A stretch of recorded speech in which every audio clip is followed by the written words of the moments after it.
नमस्कार, आप देख रहे हैं सबसे बड़ा अखाड़ा। बहुत बहुत स्वागत है आपका। मैं हूं आपके साथ शिल्पा तोमर। आज सबसे ज्यादा सुर्खियों में रही एक मुलाकात प्रधानमंत्री नरेंद्र मोदी और महाराष्ट्र के सीएम उद्धव ठाकरे की। दोनों के बीच कई मिनट तक बातचीत हुई जो चर्चा का विषय बन गई है। हालांकि उद्धव ठाकरे ने बताया इस मुलाकात के बाद कि पीएम मोदी के साथ मराठा आरक्षण, राजनीतिक आरक्षण, मेट्रो शेड, जीएसटी कलेक्शन, फसल बीमा और चक्रवात से जुड़े हुए नुकसान समेत कुछ जरूरी मुद्दों पर बातचीत हुई। उद्धव के साथ उप मुख्यमंत्री अजीत पवार, मंत्री अशोक चौहान भी मौजूद थे। मुलाकात पर उद्धव ठाकरे ने कहा कि भले ही राजनीतिक रूप से हम साथ नहीं हो, लेकिन इसका यह मतलब नहीं कि हमारा रिश्ता खत्म हो गया है। तो ऐसे में बड़ा सवाल ये कि एक तरफ तो पिछले दिनों जिस तरह से विपक्षी दल के नेता एकजुट हुए, प्रधानमंत्री के खिलाफ हमला बोला, उसके बाद देश में कोरोना के सबसे ज्यादा केसेस और मौतें महाराष्ट्र में हुई। महाराष्ट्र सरकार और केंद्र सरकार के बीच कई मसलों पर विवाद रहा, फिर चाहे वो वैक्सीन पॉलिसी हो या फिर लॉकडाउन को लेकर, नीति जैसे कई मामलों को लेकर महाराष्ट्र सरकार ने केंद्र का विरोध किया। राज्य में बीजेपी लगातार उद्धव सरकार को घेर रही है। शिवसेना भी हर रोज अपने मुखपत्र सामने में केंद्र के खिलाफ हल्ला बोल रही है। तो वहीं दूसरी तरफ मुख्यमंत्री उद्धव ठाकरे का ये बयान, ऐसे में कई तरह की राजनीतिक अटकलें लगाए जाना लाजमी था। आखिरकार इस बयान के क्या है असल मायने, किस तरफ है इशारा, आज की चर्चा इसी मुद्दे पर। लेकिन पहले आप सुनिए सीएम उद्धव ठाकरे का वो बयान जिस पर मची है हलचलें, फिर करेंगे सवालों के साथ आगे की चर्चा। सुनो, ऐसा है कि ये बात कभी मैंने छुपाई नहीं और छुपाने की आवश्यकता नहीं। आज राजनीतिक रूप में देखें तो हम उनके साथ नहीं हैं, लेकिन इसका मतलब ये नहीं कि हमारा रिश्ता टूट गया है। मैंने कल भी बात कही थी, मेरे एक साक्षात्कार में शायद लोकसत्ता ने लिया था तब, तो इसमें कोई गलत बात नहीं है कि मैं अगर मिलूँ, मैं कोई नवाज शरीफ से नहीं मिलने गया था, तो ऐसे अगर उनको कुछ मिले, मैं व्यक्तिगत रूप में मिलूँ, अगर मैं मिल भी लूँ, आज भी अभी मेरे साथी है उनको कहूँगा कि मुझे दोबारा जाकर मिलना है, तो गलत बात क्या है उसमें। इस मुलाकात के बाद बहुत सारे सवाल खड़े होते हुए मसलन उद्धव ठाकरे के बयान के आखिरकार क्या है मायने। जी हां, आज इसी की हर तरफ मची है चर्चा कि आखिरकार ये जो मुलाकात हुई और मुलाकात के बाद उद्धव ठाकरे ने जो बयान दिया, हम साथ साथ की तरफ जो इशारा किया, इसके क्या मायने निकाले जाए। आखिर किस पुराने रिश्ते की बात कर रहे हैं उद्धव। एक तरफ तो कांग्रेस का साथ, दूसरी तरफ बीजेपी से ये कैसी बात, इसका भी जवाब लेने की करेंगे हम कोशिश। एक और महत्वपूर्ण सवाल ये है कि क्या उद्धव ठाकरे का हृदय परिवर्तन हो रहा है। पीएम से सीएम ठाकरे की अलग बात, आखिर क्या है सियासी हालात। मुलाकात हुई, लेकिन बात क्या हुई ये भी करेंगे जानने की कोशिश। ठाकरे के दिल्ली दरबार में आने के क्या मायने हैं और क्या महाराष्ट्र की तिगड़ी का बिगड़ रहा है खेल। आज ये तमाम सवाल मुंह बाए खड़े हैं और आज इन्हीं तमाम सवालों के जवाब ढूंढने की हम करेंगे कोशिश। हमारे साथ एक पूरा खास पैनल इस समय जुड़ा हुआ है। पैनल का मैं तारुफ आपसे करवा देती हूं। हमारे साथ खेमचंद्र शर्मा, बीजेपी प्रवक्ता, जुड़ चुके हैं, बहुत स्वागत है सर आपका। हमारे साथ कांग्रेस नेता अजय वर्मा जुड़ चुके हैं, बहुत स्वागत है आपका भी। अभिषेक अग्निहोत्री, शिवसेना प्रवक्ता, हमारे साथ मौजूद है, बहुत स्वागत है आपका भी। वरिष्ठ पत्रकार रवि पाराशर भी हमारे साथ जुड़ चुके हैं। चर्चा की शुरुआत अभिषेक अग्निहोत्री जी आप ही के साथ करना चाहूंगी। सबसे पहले तो यही जानना चाहूंगी कि आखिरकार इस मुलाकात के क्या मायने निकाले जाए, ठाकरे के दिल्ली दरबार में आने के क्या मतलब निकाले जाए। शिल्पा जी, पहले तो सबके पैनल पर उपस्थित साथी आपको मैं नमस्कार करता हूँ। राजनीतिक कयास जो लगाने की बात आप कह रही हैं, तो किसी भी देश के प्रधानमंत्री और एक स्टेट के मुख्यमंत्री की मुलाकात इतना बड़ा कोई विषय मुद्दा नहीं है जिसका जो है कयास लगाने लगे। एक स्थिर सरकार हम लोग चला रहे हैं, देश के प्रधानमंत्री का अपना एक रोल होता है, देश को लेकर एक स्टेट के मुख्यमंत्री का एक अपना रोल होता है।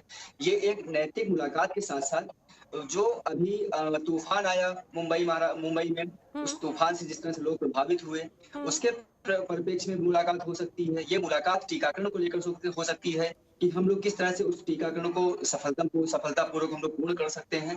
ये मुलाकात मराठा जो मुद्दा चल रहा है, जो सुप्रीम कोर्ट हमारी सरकार गई थी, वहां सुप्रीम कोर्ट ने अपना कर दिया कि ये जो है सेंट्रल गवर्नमेंट के पाले की बात है, सेंट्रल गवर्नमेंट की सहमति के बिना हम इस पे काम नहीं कर सकते हैं। तो ये मुलाकात उसको लेकर हो सकती है। जैसा कि हम लोग पहले भी कहे कि मराठा मुद्दे को लेकर या मराठा जो रिजर्वेशन आरक्षण की बात हम जो करते रहे शुरुआत से, डे वन से हम लोगों की सरकार जब से आई है तब से मराठा आरक्षण की बात ठीक है, मुलाकात के पीछे के तर्क आप जो दे रहे हैं अभिषेक जी माने जा सकते हैं, लेकिन अलग से बात होने के बाद उद्धव ठाकरे का ये बयान कि राजनीतिक रूप से भले ही हम अलग अलग हो लेकिन रिश्ता खत्म नहीं हुआ है, इस बयान की हम आपसे मायने समझना चाह रहे हैं, किस तरफ इशारा, क्या कहना चाह रहे हैं? शिल्पा जी, आपके साथ जो हमारी ऑडियंस सुन रही है वो शायद जानती है कि हम भाजपा के उन साथियों में से रहे जो एक रिश्ता 3 दशक तक चला है हमारा। हम लोग वैचारिक रूप से कभी अलग नहीं हो सकते, हम समानांतर वैचारिक रूप से उनके चलते रहे और आगे भी भविष्य में हमारा जो वैचारिक मतभेद है वो कभी नहीं पनपेगा, क्योंकि जो वैचारिक उनके मूल उनका है वो हमारा भी। तो एक वैचारिक मतभेद कभी नहीं हो सकता। राजनीतिक पार्टियों के बीच में रिश्ते में कभी कम दूरी हो सकती है, कभी ज्यादा दूरी हो सकती है, लेकिन इसका मतलब ये कभी नहीं हो सकता कि हम वैचारिक रूप से अलग हो सकते। रिश्ता 3 दशक हमारा रहा है, एक मुलाकात जो होने की है बात, तो मिठास के साथ मुलाकात हो अगर सकती है। आपके बयान पे मैं जाऊं राजनीतिक मायने नहीं हो तो सकते हैं। आपका यानी कि शिवसेना का और बीजेपी का वैचारिक रूप एक ही है, आप ये कहना चाह रहे हैं। तो ऐसे में फिर एनसीपी और कांग्रेस के साथ आप लोग कैसे मैनेज कर रहे हैं? मैंने क्या कहा, वैचारिक मतभेद कभी नहीं पैदा हो सकता, क्योंकि जो मूल हमारा एक आइडियोलॉजी हिंदुत्व की पहले थी, हमारी राष्ट्रीयता की थी, वो उसी आइडियोलॉजी पे और भी पार्टियां काम करती हैं। और बात जो रही, देखिए सबसे पहली बात शिल्पा जी आप ये जानिए कि जो बात यहाँ पे गठबंधन तोड़ने की होती, गठबंधन कभी शिवसेना पार्टी ने नहीं तोड़ा है। गठबंधन जो तोड़ा गया है वो दूसरे सामने वाली पार्टी द्वारा तोड़ा गया। हमने कभी गठबंधन तोड़ने की बात कही नहीं। हमने सिर्फ इतनी बात कही थी कि जो वायदा आपने चुनाव के पहले किया था उस वायदे को आप करिए। हम सदैव आपके साथ रहे हैं, 3 दशक से हमने बिना किसी महत्वाकांक्षा के आपका साथ दिया है और आगे भी देते रहेंगे। लेकिन राजनीतिक पार्टियों जो या व्यक्ति विशेष किसी की राजनीतिक महत्वाकांक्षा हो सकती है जिसके आधार पर वो रिश्ता तोड़ा गया, लेकिन हम लोग आज भी वहीं पे खड़े हुए हैं जहां उस पार्टी ने हमें छोड़कर गया हुआ था, और हम उसी मुद्दे पे फिर भी कभी इस चीज के लिए खटास नहीं या मलाल नहीं पैदा करते हैं कि हम किसी रिश्ते के टूटने पर हम वैचारिक मतभेद पैदा कर दें या राजनीतिक रूप से हम इतना ज्यादा गिर जाएं कि हम बातचीत करने का रास्ता जो है वो भी खत्म कर दें। ठीक है अभिषेक जी, लौटूंगी आपके पास और तमाम सवालों के साथ। हमारे साथ खेमचंद शर्मा बीजेपी प्रवक्ता भी जुड़े हुए हैं। शर्मा जी, आज की इस मुलाकात को आप किस तरह से देख रहे हैं? शिल्पा जी, भारतीय जनता पार्टी और आदरणीय प्रधानमंत्री जी सकारात्मक रूप से काम करते हैं और वो टीम इंडिया में विश्वास रखते हैं, और टीम इंडिया के अंतर्गत सभी मुख्यमंत्री आते हैं और इस महामारी में लगातार माननीय प्राइम मिनिस्टर सभी स्टेट के सीएम से बात कर रहे हैं, लगातार उनसे जानकारी ले रहे हैं कि आपके यहाँ पे कैसे हालात हैं, आपको किस चीज की सपोर्ट की जरूरत है और आपके यहाँ पे किस तरीके से वैक्सीनेशन का काम चल रहा है, किस तरीके से बाकी आपके काम चल रहे हैं। मैं ऐसा समझता हूँ कि शिवसेना का क्या एजेंडा है, क्या शिवसेना कहना चाह रही है, क्या शिवसेना का मैसेज है, उसके बारे में मेरे को ज्यादा नहीं पता, शिवसेना को पता होगा, लेकिन शिवसेना कंफ्यूज जरूर है क्योंकि वो वैचारिक रूप से हमारे ही तरह है, ये तो इसमें कोई दो राय नहीं है। अभी प्रवक्ता साहब पहले बोल गए लेकिन बाद में मना कर रहे थे, और जो उनके अभी वर्तमान साथी हैं वो वैचारिक रूप से उनसे मेल नहीं खाते, उनका विचार अलग है, वर्तमान साथियों का अलग है। नेशनलिटी तो दूर दूर तक जो उनके वर्तमान साथी हैं पर्टिकुलरली कांग्रेस, उनका कोई एजेंडा है नहीं। कांग्रेस का अपीजमेंट का एजेंडा है और शिवसेना हमेशा से अपीजमेंट के विरुद्ध रही है, हमेशा से बाला साहब ने अपीजमेंट के खिलाफ लड़ाई लड़ी, लेकिन वर्तमान में पॉलिटिकल रीजन की वजह से अभी उद्धव ठाकरे जी ने डिफरेंट निर्णय लिया, डिफरेंट तरीके से उन्होंने जो दुश्मन थे उनके साथ उन्होंने ग्रुपिंग की और सरकार बनाई।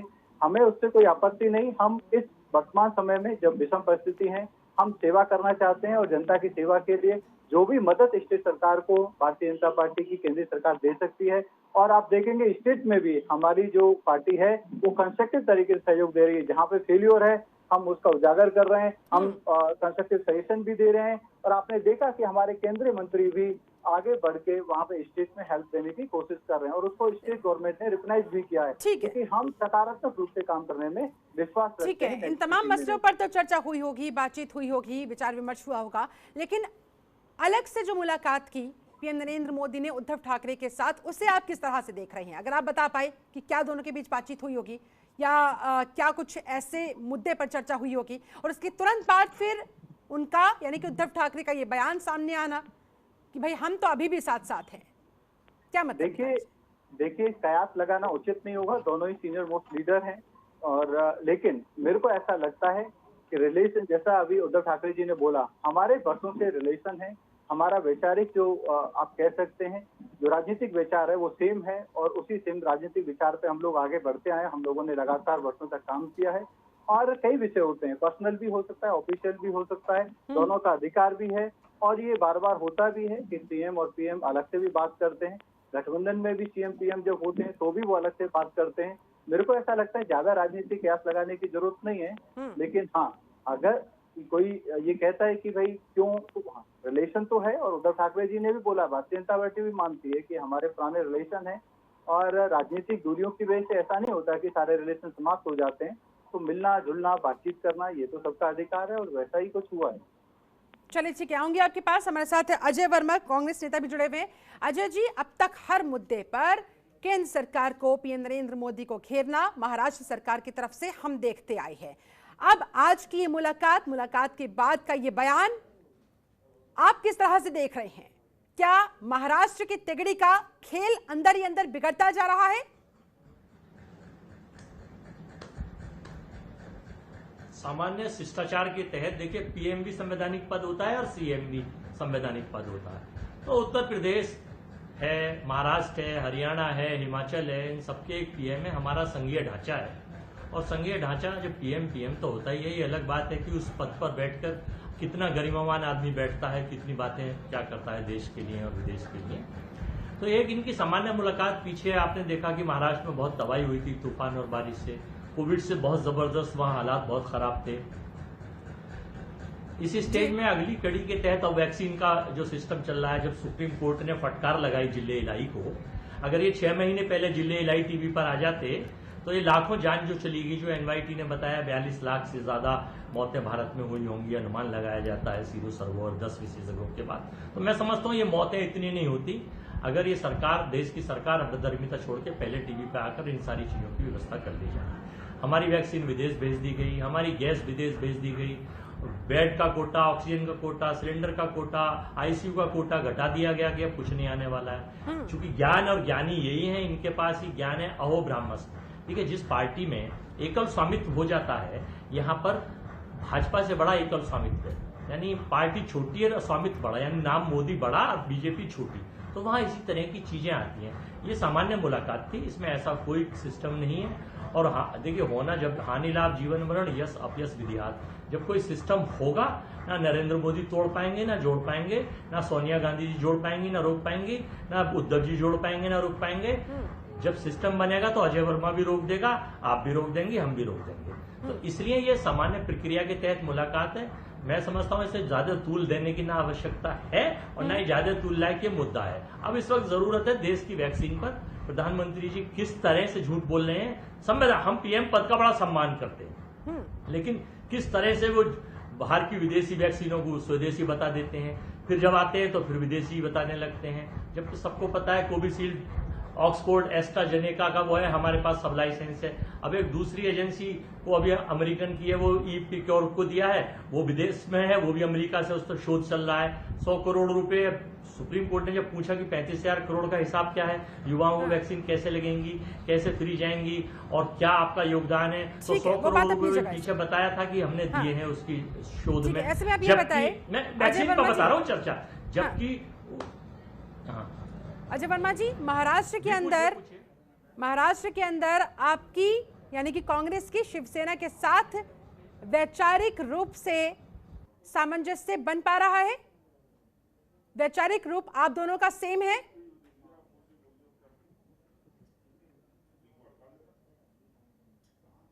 अजय जी, आवाज मिल पा रही मेरी?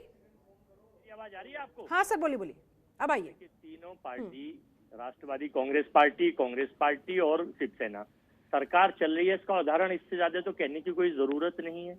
वैचारिक, देखिए आपके अपने विचार, एक घर में 5 लोग होते हैं तो 5 लोगों के अलग अलग विचार होते हैं। तो ये तो पूरे स्टेट का मामला है, महाराष्ट्र का मामला है। सवाल इसलिए उठा कि अब तक तो पानी पी पी कर जिसे कोस रहे थे, आज उसी की तारीफ कर रहे हैं, तो सवाल उठने तो लाजमी है ना सर।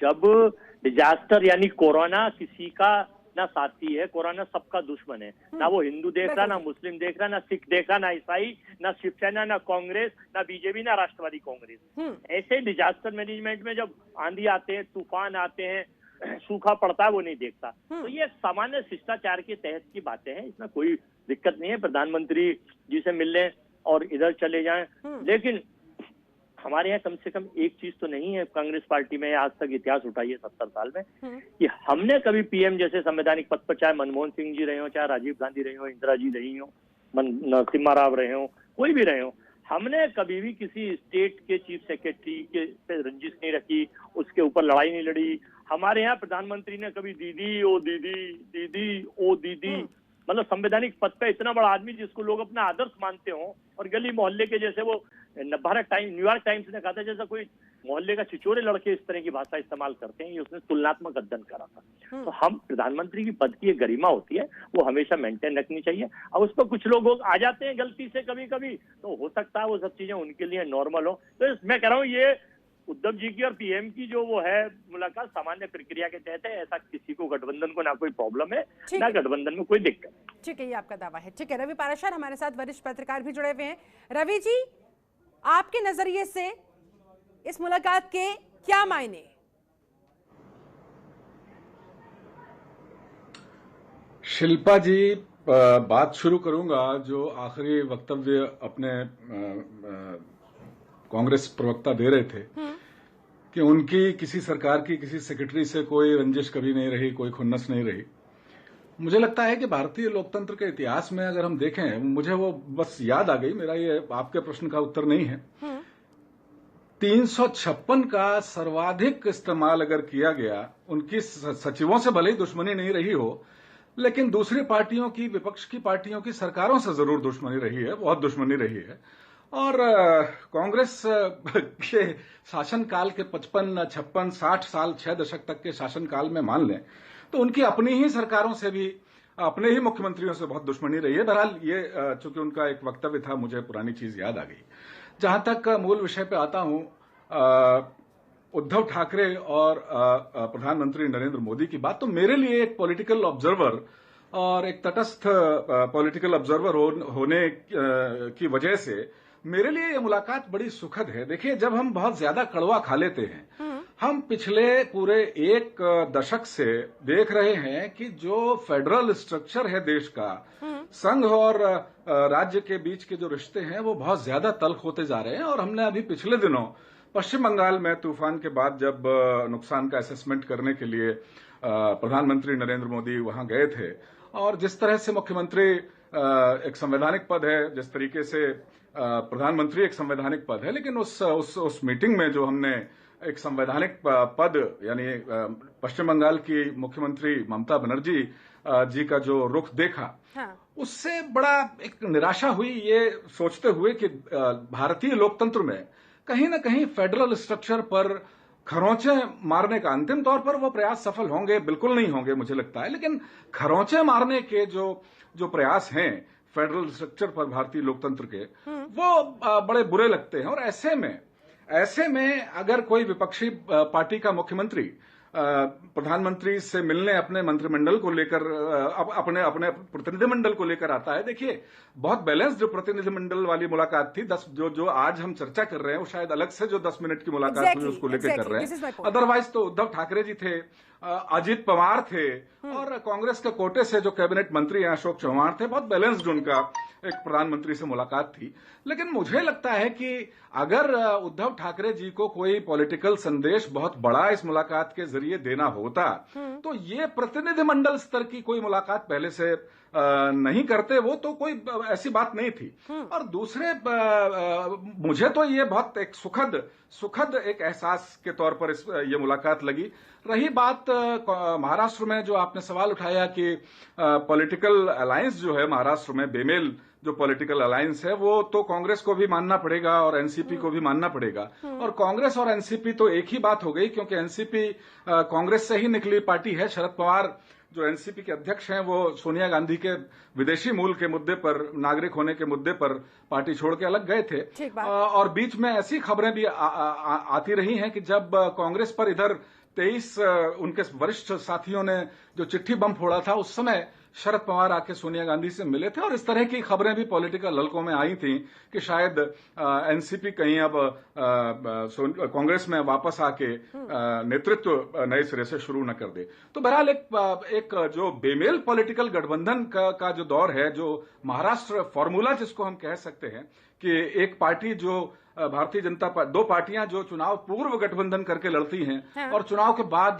कुछ मतभेद हो जाते हैं सत्ता के समीकरणों को लेकर, तो जो धुर विरोधी विचार की पार्टियां हैं वो मिलकर सरकार बनाने लगे हैं। देश में पहली बार इस तरीके का एक फॉर्मूला, सफल फॉर्मूला मैं कहूंगा कि हमने देखा, और उसके बाद नए सिरे से पॉलिटिकल चर्चाएं शुरू हुई। तो ऐसे में अगर महाराष्ट्र में कुछ खिचड़ी अलग से पक रही हो तो उसके शुरुआती संकेत के तौर पर इस मुलाकात को हम ले सकते हैं। लेकिन अभी मुझे ये बहुत दूर की कौड़ी लगती है। अभी ठीक है, एक उद्धव ठाकरे यानी शिवसेना और भारतीय जनता पार्टी खुद हमारे साथ जुड़े हुए हैं। इसी बात का मैं जवाब आपसे चाहूंगी अभिषेक जी कि एक तरफ तो कांग्रेस का साथ, दूसरी तरफ फिर बीजेपी से, ये कैसी बात, अंदर ये किस तरह की खिचड़ी पक रही है? क्या इसे शुरुआती संकेत के तौर पर देखा जा सकता है? शिल्पा जी, मैं आपको बताना चाहता हूं कि जिस दिन से ये सरकार, स्थिर सरकार हम लोगों ने बनाई है गठबंधन के बाद, ठीक है ना, उस दिन से कयास तो बहुत लगाया जा रहा है। राजनीतिक कयास लगाने वालों का तांता लगा हुआ है। ये बिल्कुल इस चीज का कोई औचित्य नहीं कि अगर 30 मिनट अलग से मुलाकात प्रधानमंत्री जी के साथ हो जाती है तो इसका मतलब ये कतई नहीं होना चाहिए कि हम कोई नया बम फोड़ने वाले हैं या नया राजनीतिक बम फोड़ने वाले। जैसे हमारे शर्मा जी बता रहे थे कि शिवसेना की प्रवक्ता यही नहीं जान रहे थे, जो आइडियोलॉजी जो बात आप कर रहे हो शर्मा जी, तो आप अपनी पार्टी की उत्पत्ति देख लीजिए कब से, और हमारी शिवसेना पार्टी उत्पत्ति देख लीजिए कब वो जन्म लिए, ठीक है। तो बड़े भाई की तरह सदैव रहे तो बड़े भाई जैसा हम वहां रहेंगे भी, आप इसके लिए निश्चिंत रहिए, ठीक है। तो आप आइडियोलॉजी जिसकी बात आप कर रहे हो शर्मा जी, उसको ध्यान रखिए। आप अपने पार्टी संविधान पढ़िए, हमारी पार्टी संविधान कभी अध्ययन करिएगा।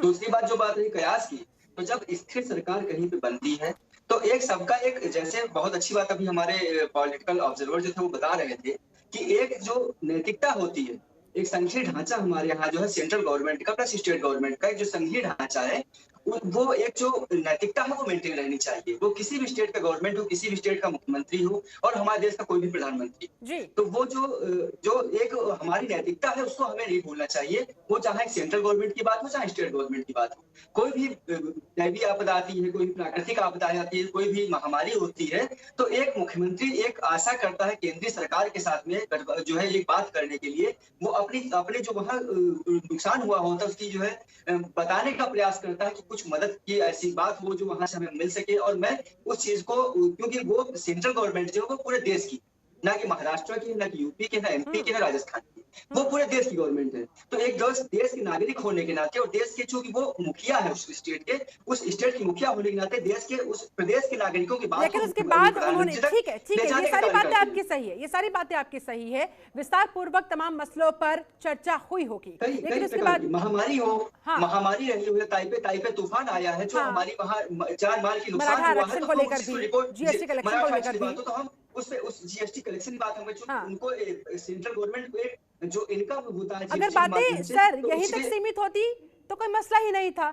उसके बाद जो अलग से मुलाकात हो गई, अलग से बातचीत हो गई, और वो जो बयान आया ना कि रिश्ता कभी खत्म नहीं हुआ हमारा, हम कभी अलग हुए ही नहीं थे, इसके बाद फिर ये पूरा सियासी भूचाल सा आ गया, तमाम तरह की आशंकाएं, तमाम तरह की प्रतिक्रियाएं और बहुत सारे सवाल यहाँ पर उठते हुए। फिलहाल मुझे यहाँ पर बहुत छोटे से ब्रेक के लिए रुकना होगा, ब्रेक के बाद लौटेंगे, चर्चा को आगे बढ़ाएंगे, जानने की करेंगे कोशिश की पीएम मोदी से ठाकरे की ये अलग बात, आखिरकार क्या है वहां सियासी हालात। मुलाकात तो हुई लेकिन बात क्या हुई और इस बात के आखिर क्या संकेत। फिलहाल वक्त छोटे से ब्रेक का, लौटेंगे ब्रेक के बाद। बहुत स्वागत है आपका, आप देख रहे हैं सबसे बड़ा अखाड़ा। आज लगातार चर्चा हो रही है पीएम नरेंद्र मोदी की जो मुलाकात हुई महाराष्ट्र के मुख्यमंत्री उद्धव ठाकरे के साथ, और उस मुलाकात के बाद जो बयान उद्धव ठाकरे की तरफ से दिया गया है, पुराने रिश्ते का जिक्र किया गया है कि राजनीतिक रूप से हम अलग हो सकते हैं लेकिन हमारा रिश्ता कभी खत्म नहीं हुआ।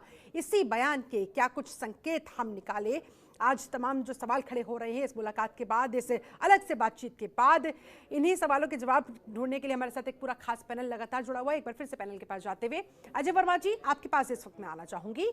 आखिरकार किस पुराने रिश्ते की बात आज उद्धव ठाकरे की तरफ से कही गई, आपको क्या समझ में आता है?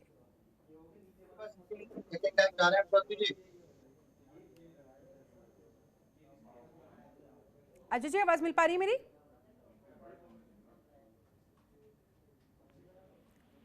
आपको मेरी आवाज आ रही है? अजय वर्मा, आपकी आवाज मुझे आ रही है। मेरा सवाल अगर आपने सुना हो तो प्लीज आंसर मी। मैंने सुन लिया, मैं बता रहा हूँ। हाँ। मैं भारत में प्रतिस्पर्धात्मक प्रजातंत्र है, वो इसके मूल तत्व होते हैं विपक्ष और मीडिया। दोनों की अस्तित्व की बुनियाद है गवर्नेंस बाय डिस्कशन, यानी विचार विमर्श से शासन। ठीक है, इसके तहत सरकार के कार्यों का विश्लेषण होता है और गलत लगने पर उसकी निंदा की जाती है। इसमें तो कोई दिक्कत ही नहीं है, लोकतंत्र है तो। ताकि जनमत प्रभावित हो सके, आईपीसी की धारा 124(1) के अनुसार सरकार के खिलाफ अप्रीत जगाना या इसकी कोशिश करना राजद्रोह को स्पष्टीकरण 1 की अप्रीत परिभाषा है। प्रधानमंत्री साहब जब जाते हैं बंगाल में, आपको याद दिलाऊं मैं, अभी हमारे वरिष्ठ पत्रकार ज्ञानवान व्यक्ति हैं बैठे हुए थे पारासर साहब, मैं उनके ज्ञान में कोई कमी नहीं है, लेकिन उन्हें कुछ चीज बता दूं ताकि वो अपनी चीजें और भी बताएं। 2013 में नरेंद्र मोदी साहब प्रधानमंत्री जो वक्त वर्तमान में है, 13 में गुजरात के चीफ मिनिस्टर थे, मनमोहन सिंह जी चीफ प्रधानमंत्री थे भारत के, और उन्होंने एक मीटिंग बुलाई थी।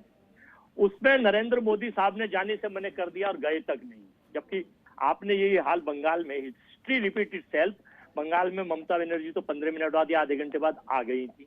ठीक है, लेकिन प्रधानमंत्री होते हैं देश के राजा और स्टेट उनके बच्चे होते हैं, अगर बड़प्पन की बात करी जाए। प्रधानमंत्री जी को बंगाल की हार भाने रही थी। 50 मंत्री, 200 MP, गृह मंत्री, प्रधानमंत्री, 20-20 जनसभाएं, मोहल्ले में मीटिंग, भाषण, उसके बाद भी 200 से ज्यादा ममता जी जीत के लोकतंत्र है।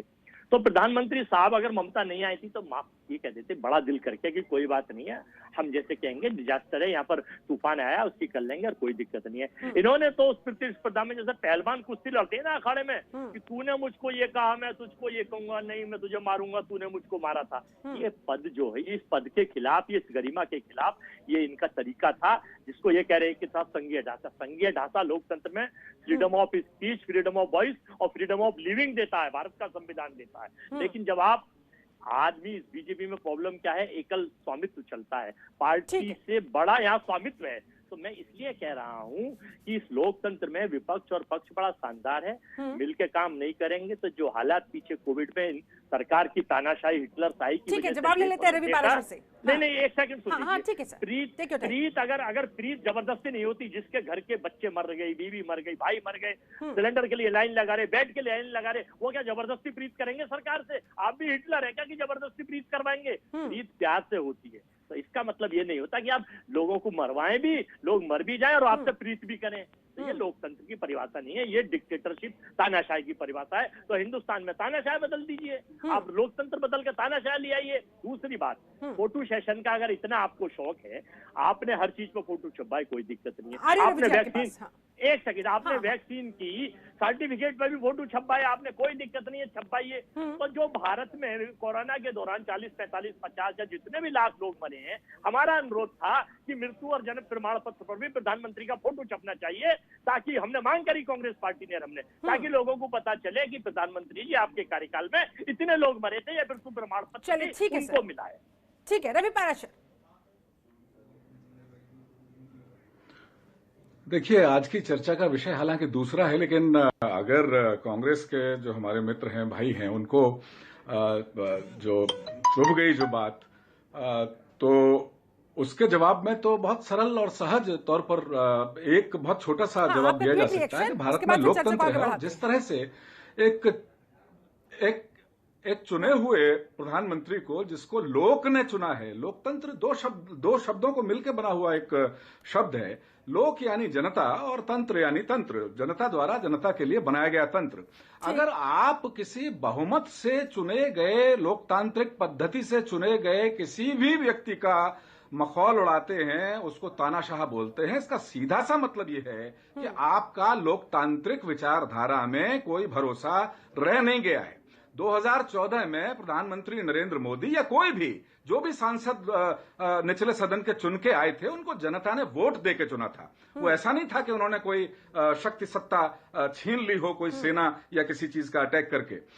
2019 में अगर जनता ने और ज्यादा प्रतिबलित किया भारतीय जनता पार्टी को, एनडीए को, तो इसमें ये कहना कि तानाशाह हो गया कोई देश का प्रधानमंत्री, ये मुझे लगता है कि सर्वाधिक अलोकतांत्रिक विचारधारा है और बौखलाहट भरी विचारधारा है। वापस आप लोग का अपमान करते हैं इस तरह से। मोदी की सीएम उद्धव ठाकरे की आज की जो मुलाकात है, एक और सवाल यहाँ पर खड़ा होता हुआ कि क्या उद्धव ठाकरे के मन के अंदर कुछ ऐसा चल रहा है, क्या हृदय परिवर्तन हो रहा है, क्या इस लिहाज से हम इसे देख सकते हैं मुलाकात के इस पूरी बातचीत को?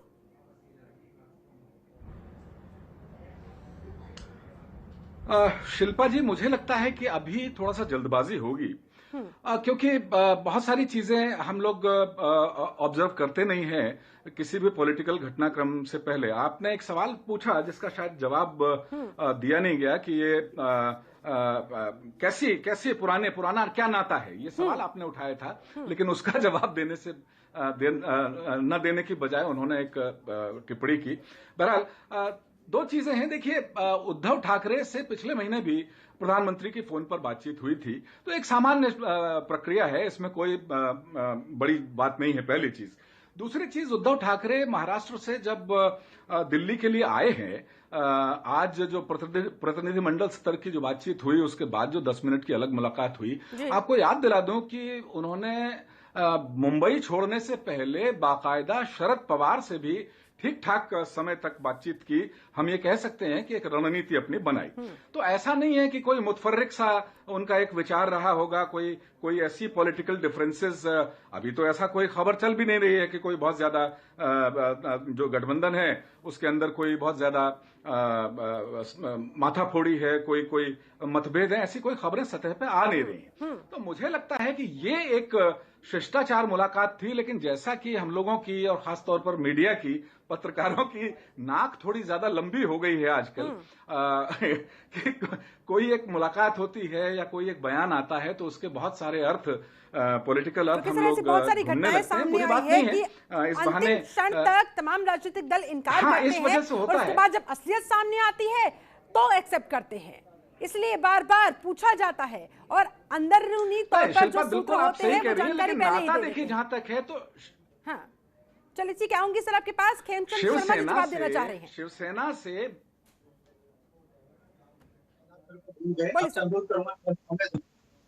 देखिए, अभी कांग्रेस के मित्र हैं, हमारे बड़े भाई हैं, उन्होंने बात करी कि भारतीय जनता पार्टी जो फेडरल स्ट्रक्चर है उसमें विश्वास नहीं रखती, सबसे ज्यादा स्टेट्स के साथ व्यवहार करती है। तो उनको मैं याद दिला, 50 बार श्रीमती इंदिरा गांधी जी ने स्टेट्स की सरकारों को बर्खास्त किया, सबसे ज्यादा 50 बार, और 12 बार किया हमारे मनमोहन सिंह जी ने, जिनके बारे में अभी बहुत बड़ी बड़ी बातें कर रहे थे। 11 बार माननीय नरसिंह राव जी किया। कितने नंबर है? पहली बार जो सरकार वो 1959 में आजादी के कुछ साल बाद ही इन्होंने सरकारों को बर्खास्त करना शुरू कर दिया। ऐसा तो इनका स्टेट के लिए प्रेम है, ऐसा तो इनका फेडरल स्ट्रक्चर के लिए प्रेम है। अभी ये बात करते हैं फ्रीडम ऑफ स्पीच की। अब फ्रीडम ऑफ स्पीच हम सबने देखा किस तरीके से आपातकाल में आपने फ्रीडम ऑफ स्पीच को दबाया, किस तरीके से आपने किस तरीके से आपने मीडिया और जितना एग्जीक्यूटिव सबको आपने बर्बाद कर दिया। रही बात डिसिप्लिन की और दुर्व्यवहार, इन दोनों में फर्क होता है। जो बंगाल में हुआ, वहां पे जो होम सेक्रेटरी ने किया, वो एक चीफ सेक्रेटरी ने किया, वो डिसिप्लिन की बात है कि सीएम के साथ आप थे और सीएम के कहने पे या राजनीतिक व्यवहार की वजह से आप पीएम की मीटिंग अटेंड ना करें, ये कहीं भी शोभा नहीं देता और किसी भी तरीके से इसको सही नहीं ठहराया जा सकता। अब मैं आता हूँ आगे। अब वो हमारे कांग्रेस के मित्र बड़ी बड़ी बातें करते हैं। जब वैक्सीन शुरू होती है जनवरी में, तो ये वैक्सीन की क्वालिटी का इफेक्टिवनेस पे सवाल उठाते हैं, और आज तक वो सवाल इनकी लीडरशिप के द्वारा लोगों में डायरेक्टली और इनडायरेक्टली फैलाया जा रहा है, क्योंकि आज तक गांधी परिवार ने इंडियन वैक्सीन, देसी वैक्सीन को नहीं लगवाया, पब्लिकली नहीं बताया। सर टॉपिक पर आते हैं वापस से, आज वैक्सीन पर चर्चा नहीं हो रही है। वैक्सीन में विश्वास नहीं, मैं आ रहा हूं ना, ठीक है, बोला अभी आपका ये सियासी बात कांग्रेस पर मैं समझ रही हूँ, लेकिन सर आज चर्चा जिस मुद्दे पर है उस पर बात कर लेते हैं पहले। मैडम उसी पे आ रहा हूं, जल्दी से समाप्त कीजिए सर। आप 2 राउंड सुने तो मेरे को थोड़ा समय देंगे तो बराबरी होगी, नहीं तो क्या होगा, एक हो जाएगी। देखिए, अजय जी ने बोला कि पीएम साहब की वजह से लाखों लोग मरे। अरे भैया, राजस्थान में 7 साल की बच्ची मर गई, 6-7 साल की बच्ची मर गई बिना पानी के। आप लोग पानी तक प्रोवाइड नहीं कर पा रहे हैं। रही बात, जैसे ही vaccination for all, free vaccination for all, free ration for all घोषित हो जाता है, आप लोग पूरी तरीके से भ्रमित, पूरी तरीके से परेशान, और आपका हाल वैसा हो जाता है खिसियानी बिल्ली खम्बा नोचे। आपको कुछ समझ में नहीं आ रहा है, इधर उधर की बातें करने लग जाते हो, इधर उधर के आपको एग्जाम्पल देने लग जाते हो। अब बात आती है कांग्रेस की। हेलो, आपको आवाज आ रही है? हाँ जी, बोलिए सर।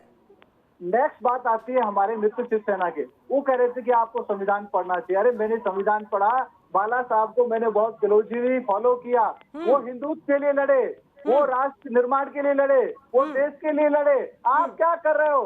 आपके राज्य में साधुओं की हत्या हो रही है, आपके राज्य में अपीजमेंट की पॉलिटिक्स टॉप पे है, आपके राज्य में तो आपके मुताबिक क्या अब शिवसेना आउट ऑफ ट्रैक हो गई है? ऐसा नहीं चाहते। नहीं, मैं कहता हूँ कि शिवसेना और हमारी आइडियोलॉजी कभी अलग नहीं थी, लेकिन जिस तरीके से अपने जो वर्तमान बेमेल गठबंधन में दबाव में वो काम कर रहे हैं, जिस तरीके से वो कृत कर रहे हैं, वो कृत शिवसेना की आत्मा के अनुसार नहीं है, वो कृत शिवसेना के जो फंडामेंटल्स है उसके अनुसार नहीं है। अभिषेक अग्निहोत्री जवाब देना चाह रहे हैं।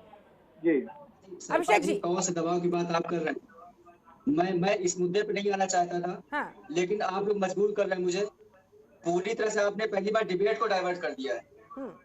अब आप जो बात कर रहे हैं कि हम लोग दबाव में काम कर रहे हैं, तो दरअसल खलबली आपको पेट में मची हुई है कि ये स्थिर सरकार चल कैसे पा रही है, कैसे हम विकास कर पा रहे हैं महाराष्ट्र में, कैसे हम विकास की नई नीतियां तैयार कर रहे हैं, कैसे हम जनता हमसे सेटिस्फाइड हो रही है हमारे कामों से, इस बात की खलबली आप लोगों को मची हुई है।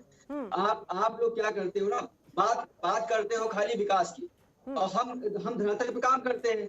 हमारे देश सर, ये जो बात कही गई कि आप दरअसल अपनी आइडियोलॉजी पर तो काम करना चाह रहे हैं, आप हिंदुत्व पर तो काम करना चाह रहे हैं, लेकिन कर नहीं पा रहे हैं किसी न किसी दबाव के चलते, और ऊपर से आज ये मुलाकात हो गई सीएम की और पीएम की, इसलिए तो इतने सारे सवाल खड़े हो रहे हैं ना सर, इसलिए तमाम चीजें आपस में कनेक्ट हो रही है। बहुत अच्छी बात है कि आप लोग बहुत हेल्दी डिबेट कराते हो, मुझे बड़ी प्रसन्नता होती है। मैं सभी को अभी तक सुन रहा था, बहुत बड़े बड़े चैनल डिबेट में बहस सिर्फ कराते हैं, लेकिन चीजें समझ में नहीं आती।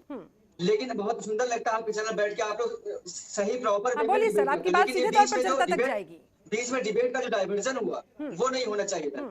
जैसे कई हमारे साथी भी उन लोगों ने अपने मुद्दे को हटा दिया। हाँ, आरोप प्रत्यारोप के चक्कर में ऐसा किया जाता है, लेकिन वापस से मुद्दे पर आना होता है। ठीक है, अगर आप किसी पार्टी की खामियां निकालेंगे, आपका अधिकार है, विपक्ष के तौर पर आप निकालिए। हाँ बोलिए सर।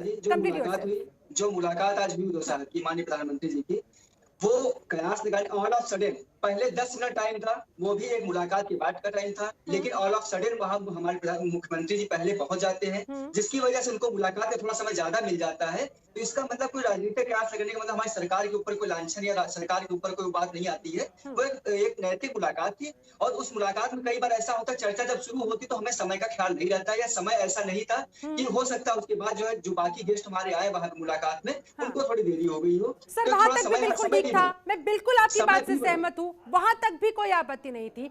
मुलाकात में समय अगर थोड़ा ज्यादा भी उनका हो गया, बातचीत भी थोड़ी ज्यादा हो गई, कोई समस्या नहीं थी। उसके बाद जो उन्होंने बयान दिया ना आकर मीडिया के सामने, उसके बाद ये सारी चर्चा शुरू हुई कि आखिरकार ऐसा क्यों कहा गया, पुराने रिश्ते की याद आखिरकार उद्धव ठाकरे को आज इस मुलाकात के बाद क्यों याद आ गई? नहीं, दरअसल क्या हुआ वहां पे, मैं आपने शायद पूरा ध्यान सुना भी होगा प्रॉपर वे में, जब आपने सुना होगा तो उस चीज में कोई मीडिया कर्मी जो है वो सवाल करता है कि शायद आपकी मुलाकात हुई है, तो उन्होंने सिर्फ ये बात कही है कि शायद मैं किसी पाकिस्तान के प्रधानमंत्री से मिलने नहीं गया था जो मैं किसी मुलाकात को छुपाऊंगा। एक सीधे हम अपने देश के प्रधानमंत्री से मुलाकात कर रहे थे, अपनी हम समस्याएं उनको अवगत करा रहे थे, एक नैतिक मुलाकात थी, तो उसमें हम छुपाने की कोई बात ही नहीं थी, पहली बात। दूसरी बात यह है कि किसी मीडिया कर्मी ने जब यह बात की शायद, तो उन्होंने कहा नहीं, निश्चित हमारी मुलाकात हुई, हमारी मुलाकात निश्चित हुई है, और किन मुद्दों पे हुई है, मुद्दे पहले संजय राउत जी हमारे कल वो जो है बता चुके हैं, और माननीय उद्धव साहब ठाकरे भी बहुत जल्दी इस चीज के मुद्दों पे बात हुई है, वो हमारे माननीय उद्धव साहब ठाकरे या सीएम कार्यालय से भी चीज का आपको विज्ञापन मिलेगा बहुत जल्दी कि किन किन मुद्दों पे हमने बात की। तो उसमें राजनीतिक कयास बहुत ज्यादा लगा दे रहे हैं, सरकार की बदल जाएगी या हम भाजपा के साथ आ जाएंगे, तो सही बात ये है सर इसलिए ना, क्योंकि जब भी कहीं भी कोई भी किसी भी चीज का परिवर्तन होता है तो सबसे पहले मुलाकातों का दौर शुरू होता है, इसलिए सवाल खड़े हुए हैं। सर शिल्पा जी, आपको ध्यान होगा सचिन बाजिया का प्रकरण बहुत हुआ, मैं कई डिबेट कम से कम 40-50 डिबेट में शामिल हुआ, नेशनल चैनल पे बैठा, क्षेत्रीय चैनल पे बैठा, तो जिस तरह से पूरा ऑरा क्रिएट किया गया, मुलाकातों से सिलसिला देवेंद्र फडणवीस जी ने प्रधानमंत्री जी के साथ बैठना स्टार्ट कर दिया, माननीय गृह मंत्री साथ बैठना स्टार्ट कर दिया, मुलाकातों का असर क्या हुआ, जांच अपनी तरीके से चल रही है, हमारे माननीय जो मुख्यमंत्री महोदय है वो पूरी मदद कर रहे हैं, इसका मतलब वहाँ सरकार नहीं बदल गई। ठीक है, रवि जी कुछ कहना चाह रहे हैं, लेकिन बात पे लांछन लगा के सरकार पलट देंगे, सरकार बदल देंगे, हमारे पास इतनी सीटें हैं, राजनीति का स्थिरता पैदा कर देंगे, वो नहीं। आपके मुताबिक स्थिति पूरी तरह से सामान्य है, सही दिशा में आप लोग चल रहे हैं, सही दिशा में काम कर रहे हैं। हम लोग प्रॉपर वे में 5 साल चलिए ठीक है, रवि पाराशर को सुन लेते हैं, और फिर चुनाव होगा, हम फिर चुन के आएंगे, फिर जनता की। अच्छा चलिए ठीक है, वो तो सर अभी बहुत दूर की बात है। रवि पाराशर, अपने शिवसेना के मित्र से एक छोटा सा सवाल है, 10 सेकंड का। एक चूंकि राजनीति हाइपोथेटिकल होती है बहुत बार, एक सवाल मेरे दिमाग में आता है कि अगर अब शिवसेना वाले मित्र ध्यान से सुने कि अगर अब भारतीय जनता पार्टी उद्धव ठाकरे को मुख्यमंत्री स्वीकार कर लेती है, तो क्या लगता है आपको कि कोई पॉलिटिकल इक्वेशन इधर से उधर होने के निकट भविष्य में कोई चांस हो सकते हैं? अभिषेक जी, देखिए हाइपोथेटिकल की बात आप सर कह रहे हैं, तो हाइपोथेटिकल का बाकायदा सर्वे होता है, बाकायदा सभी का पार्टिसिपेशन उसमें होता है कि वो हिस्सेदारी अपनी जगह अपने मत को व्यक्त करें। हम यहाँ पे एक चैनल पे बैठ के इस बात को कह दें कि क्या हो सकता है क्या नहीं हो सकता, तो कयास तो कुछ भी लगाया जा सकता हो सकता है कि हमारे जो है पार्टी के सारे घटक दल बन के हमारे देश के मुख्यमंत्री जो है हमारे प्रदेश के महाराष्ट्र के, उनको प्रधानमंत्री पद का दावेदार बना दे सन 2024 में, तो हाइपोथेटिकल तो ये भी हो सकता है। इसमें हाइपोथेटिकल बहुत ज्यादा ऑरा क्रिएट करने की जरूरत नहीं है, हमारे मित्र से हमारा एक अनुग्रह है। हाँ, ये बात अवश्य है कि ये साथ जो था वो भारतीय जनता पार्टी ने छोड़ा, मैंने साथ नहीं छोड़ा।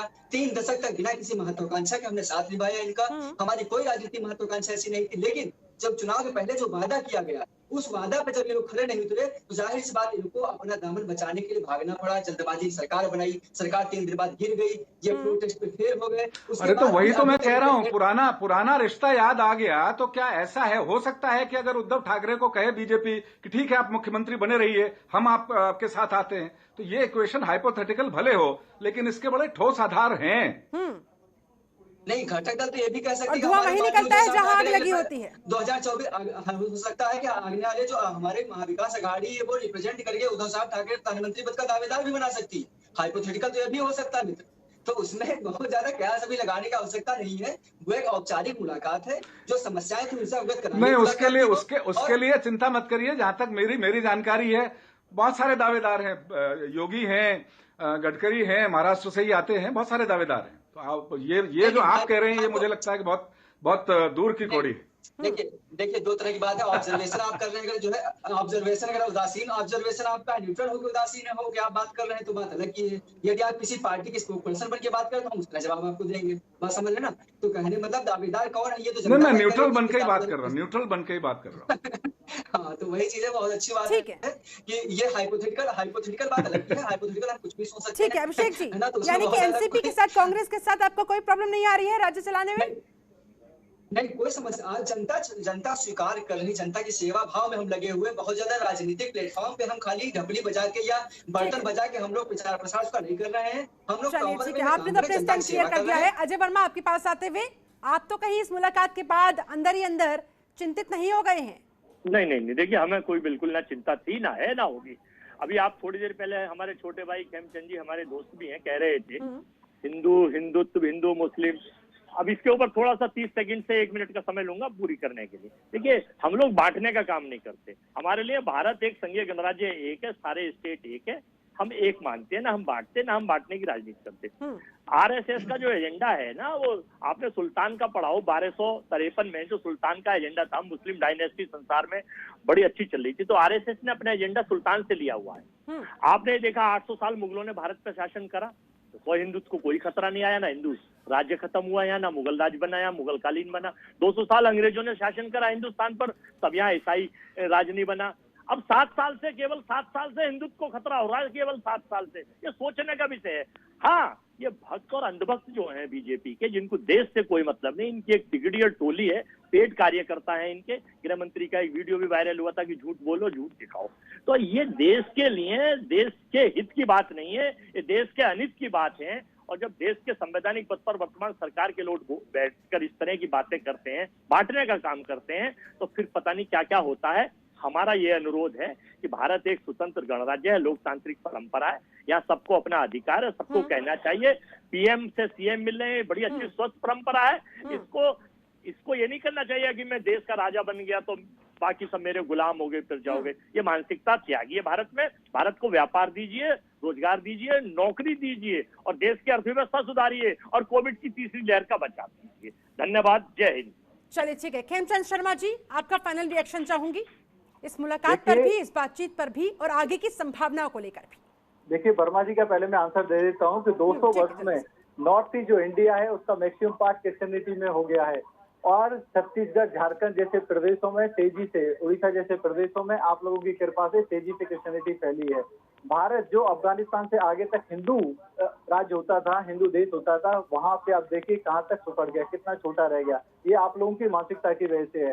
जो हिंदुओं को सेकंड क्लास सिटीजन समझते हैं, हिंदू के बारे में सोचते नहीं है, सिर्फ और सिर्फ अपीजमेंट में व्यस्त हैं, उसी की वजह से इस समाज का लगातार ह्रास हुआ है। और आज भी आप मजाक उड़ा रहे हो कि समाज की चिंता करने की जरूरत नहीं है। इस समाज का ह्रास होने दो, इस समाज को घटने दो, इस समाज को दबने दो, ऐसा मत करो, आपसे हाथ जोड़ के अनुरोध है।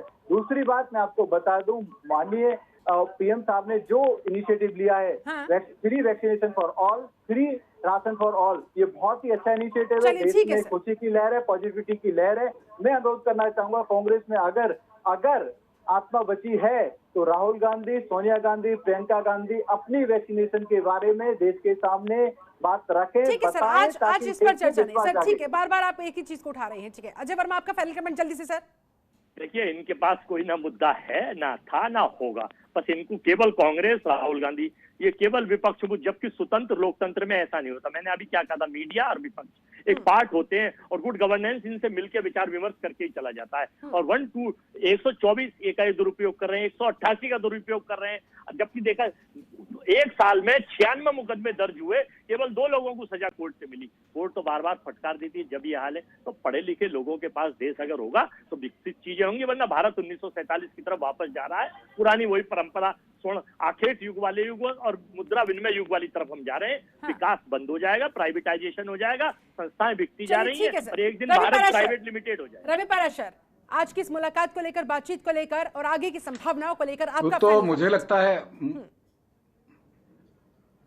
मुझे थोड़ा सा 1 मिनट देना, क्योंकि बात पूरी करना चाहूंगा मैं। मुझे लगता है कि 1947 की तरफ अगर देश जा रहा है तो ये प्रत्युत्पन्न मति के तौर पर एक नकारात्मक सोच का फिर से संकेत है, क्योंकि आप शायद चाहते हैं कि 1947 जैसी परिस्थितियां, उससे पहले की परिस्थितियां पैदा हों, और वो सपने शायद आप देखने लगे हैं कि कांग्रेस उस समय नेतृत्व कर रही थी स्वतंत्रता की।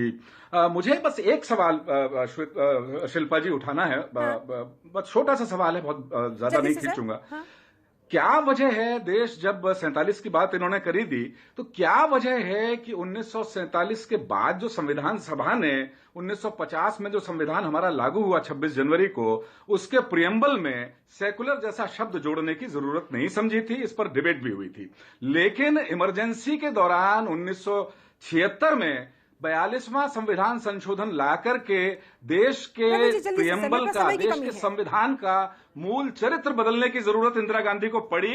और जबकि विपक्ष जेलों में था, विपक्ष ये 42वें संविधान संशोधन पर संसद में कोई चर्चा भी नहीं। अग्निहोत्री का फाइनल कमेंट लेना होगा जल्दी सर। तो आप सेकुलरिज्म की बात करते हैं, कौन से सेकुलरिज्म की बात करते हैं? अजय जी से संपर्क हमारा कट गया है। ठीक है, अभिषेक अग्निहोत्री आपका फाइनल कमेंट, कैसे आश्वस्त करेंगे सर कि सब कुछ ठीक ठाक है? भाजपा प्रवक्ता हमारे शर्मा जी भी बात कर रहे थे कि जो है हम किसी सरकार दबाव में चल रही है, या तो उन पार्टियों से हमारा गठबंधन है जो पार्टी हमारी आइडियोलॉजी से बिलोंग ही नहीं करती। तो मैं शर्मा जी से बात कहना चाहता हूँ कि जो हिंदुत्व और भगवान राम की जो तस्वीर आप लोगों ने पेश की थी, वास्तविकता में वो तस्वीर नहीं है। आपने क्या किया, भाजपा की मेंबरशिप देके आपने राम भक्तों को जो है ICI सर्टिफाइड कर दिया। वो राम भक्त नहीं, राम भक्त हर कोई हो सकता है, किसी भी पार्टी में हो सकता है।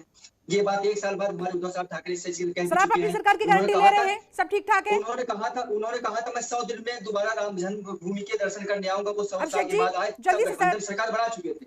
बिल्कुल बिल्कुल शिल्पा जी, मैं आपसे कहना चाहता हूँ हमारी सरकार बिल्कुल स्थिरता के साथ काम कर रही है, बिल्कुल उसमें कोई दो राय नहीं है। और हम लोग अगले जो भी हमारा कार्यकाल बचा पूरा ठीक है सर, मेरे पास बस इतना ही था। बहुत बहुत शुक्रिया आप सभी मेहमानों का मेरे साथ इस खास चर्चा में जुड़ने के लिए, समय निकालने के लिए।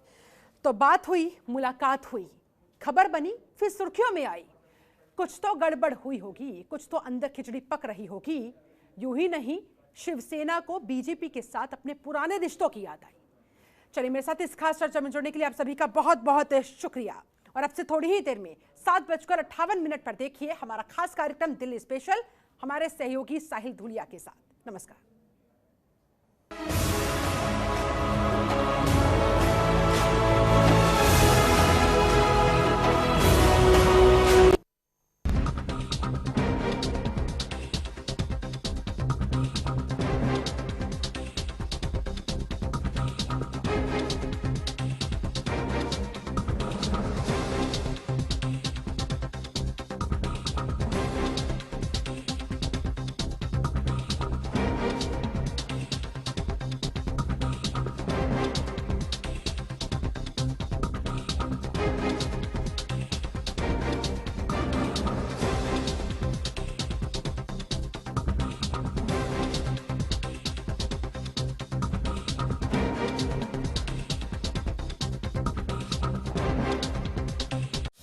खबरों के निष्पक्ष विश्लेषण के लिए सब्सक्राइब करें Jantantra TV and press the bell icon. Never miss any update.